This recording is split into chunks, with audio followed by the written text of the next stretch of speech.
بسم اللہ الرحمن الرحیم۔ السلام علیکم۔ روزانہ واقعات سننے کے لیے اس چینل کو سبسکرائب کریں۔ ایک آدمی کے پاس ایک ہندی غلام تھا۔ وہ غلام بڑا ہی محنتی اور آقا کا فرما بردار تھا، جو پچھلے کئی برسوں سے اپنے آقا کے ساتھ رہا تھا۔ اس آقا کی ایک خوبصورت لڑکی بھی تھی، چاند کے بدن والی، حسین اور خوش مزاج۔ جب لڑکی بلوغت کے قریب پہنچی تو بہت سے طلبگار بھاری حق مہر دے کر نکاح کی خواہش کرنے لگے۔ ہر وقت اس کے دروازے پر لڑکی کے طلبگاروں کا آنا جانا لگا رہتا۔ آقا اپنی نوجوان بیٹی کی شادی بھی جلد از جلد کرنا چاہتا تھا، کیونکہ اسے معلوم تھا کہ جب انسان کو بھوک لگتی ہے اور حلال رزق نہ ملے تو وہ حرام کھانا شروع کر دیتا ہے۔ لیکن اس کو ایک باحیا نوجوان کی تلاش تھی۔ ایک طرف تو وہ آقا اپنی بیٹی کے لیے ایک باحیا نوجوان کی تلاش میں تھا، اور دوسری طرف وہ ہندی غلام اپنے ہی آقا کی خوبصورت لڑکی پر فریفتہ تھا اور اسے دل و جان سے چاہتا تھا، مگر کبھی اظہار نہ کر پایا تھا۔ اس لیے وہ برابر کوشش کرتا رہا کہ کسی طرح سے اس کی محبوبہ کی شادی نہ ہو سکے، اور اپنے آقا کو کہتا کہ مال کا بھروسہ نہیں ہے، دن میں آتا ہے رات کو ادھر ادھر چلا جاتا ہے۔ سردار کا بیٹا ہونا بھی معمولی ہے، کیونکہ وہ اپنے مال اور گھوڑے پر مغرور ہوتا ہے۔ آخر اس ہندی غلام کے آقا نے اپنی لڑکی کے لیے ایک نیک داماد پسند کر لیا، جو تمام خاندان اور قبیلہ کے لیے باعث فخر تھا۔ رشتہ دار عورتوں نے کہا اس کے پاس نہ مال ہے نہ سرداری، لیکن آقا نے کہا یہ لڑکا روئے زمین پر بغیر ان چیزوں کے بھی سونے کا خزانہ ہے۔ جب اس ہندی غلام کی تمام تدبیریں ناکام ہو گئی تو وہ پریشانی کے عالم میں بیمار پڑ گیا اور دن بدن کمزور ہونے لگا۔ بہت سے طبیبوں نے کوشش کی، لیکن وہ علاج نہ کر پائے۔ ایک رات آقا نے اپنی بیوی سے کہا کہ تو تنہائی میں اپنے غلام کے پاس جا اور اس سے اس کے حال کے بارے میں دریافت کر۔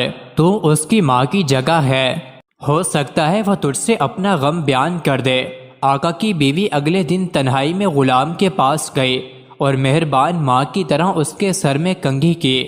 اس کی محبت نے غلام کو نرم کر دیا، جہاں تک کہ وہ اپنے دل کی بات زبان پر لے آیا اور کہنے لگا، مجھے آپ سے یہ امید نہ تھی کہ بیٹی کی شادی کسی اجنبی سے کر دیں گے۔ وہ میری آقا زادی ہے اور میں زخمی جگر ہو گیا۔ افسوس نہ ہوگا کہ وہ دوسری جگہ جائے۔ غلام کی بات سن کر آقا کی بیوی نے چاہا کہ اس کو مارے پیٹے اور بالا خانے سے نیچے گرا دے۔ اسے غصہ تو بہت آیا، لیکن صبر کر گئی اور خود کو قابو میں رکھا۔ بعد میں جب اپنے خاوند کے پاس گئی تو سارا قصہ اس کو بیان کر دیا، اور یہ بھی کہا کہ ہمیں معلوم نہ تھا کہ غلام ایسا کمینہ نکلے گا، ہم نے گمان کیا کہ وہ بھروسے کا ہے۔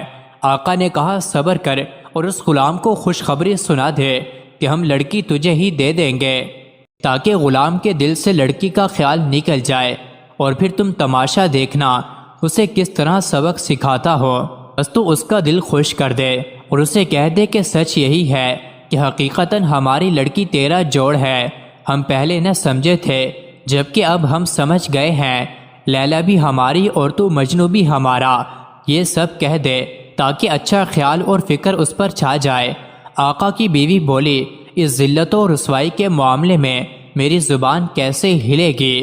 میں اس کی خاطرداری کے لیے ایسی بکواس کیوں کہوں؟ میری طرف سے وہ شیطان صرف چاہے مر جائے، مجھے کوئی پرواہ نہیں۔ آقا نے کہا تو اسے تسلی دے تاکہ اس شفقت اور تیمانداری سے اس کی بیماری جاتی رہے، اور مجھے اتنی مہلت دے کہ یہ باریک کاٹنے والا صحت یاب ہو جائے۔ جب مالکن نے اس ہندی غلام کو تسلی دے دی تو وہ پھولے نہ سمایا اور دیکھتے ہی دیکھتے صحت مند ہو گیا۔ جب آقا نے دیکھا کہ اس کا غلام صحت مند ہو چکا ہے تو اس نے ایک مجمع جمع کیا اور دعوت کی کہ میں غلام کی شادی کر رہا ہوں۔ وہاں پر موجود سارا مجمع اس غلام کو مبارکباد دینے لگا۔ غلام کو اس بات کا یقین ہو گیا اور پھر اس کی شادی کا دن بھی آ گیا۔ شادی کی پہلی رات آقا کے بتائے ہوئے منصوبے کا وقت بھی آ گیا۔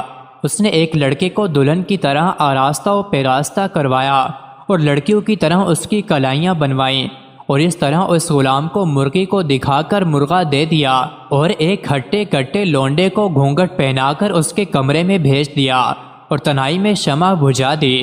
وہ ہندی غلام ایک آقا زادی کے بجائے ایک ہٹے کٹے غلام کے ساتھ رہ گیا اور پھر ساری رات آہو زاری کرتا رہا، جبکہ باہر دف بجانے والوں کی وجہ سے کسی نے اس کی آہو زاری نہ سنی۔ دن نکلنے تک وہ اس بیچارے غلام کو دبوچتا رہا جس طرح کتے کے آگے آٹے کی بوری ہو، اور ساری رات اسے اپنی آتش و نفس کی آگ میں جلاتا اور ذلیل کرتا رہا۔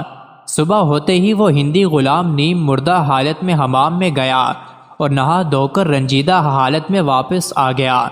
اس کے آنے سے پہلے لڑکی دلہن کی طرح اس کے سامنے بیٹھ گئی اور اس کی ماں بھی محافظ بن کر وہاں بیٹھ گئی تاکہ ایسا نہ ہو کہ وہ دن میں بھی آزما لے۔ اس غلام نے تھوڑی دیر اس آقا زادی کو دیکھا اور پھر دونوں ہاتھوں سے اسے دھکا دیا اور بولا، خدا کرے تیرا کوئی جوڑ نہ ملے، تجھ جیسی بدکار اور بری دلہن سے میں پناہ مانگتا ہوں۔